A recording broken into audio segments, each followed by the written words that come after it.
Yeah. Yep, that's correct. Yep, you just keep on rolling.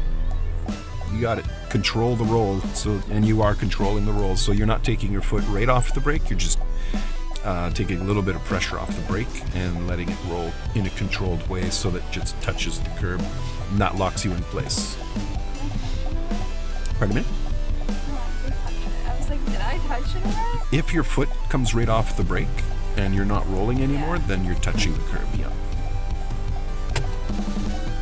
You didn't feel your tire when it touched. You didn't feel it when your tire touched the curb because you're so smooth. you like it was really smooth. So. I was like, am I doing this right? Yeah, you did it perfectly.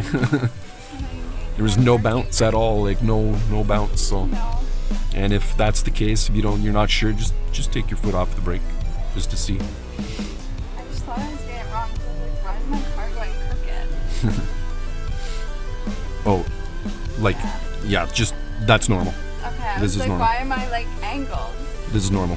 It's you're at the the back tire is not quite on the line, like on the crack here. So that's why you might try to get in a little bit closer if you can. But this is perfectly fine. Like you're not. It doesn't have to be like right technically perfect. So yeah, you got it right. Okay. Yeah, that's step one.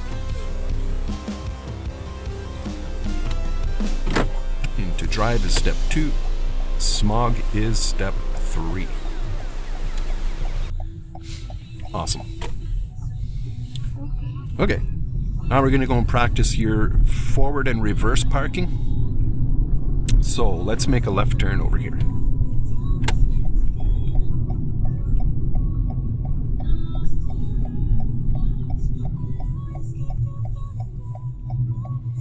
Kick back. 1, 2, and go. Go ahead, yeah.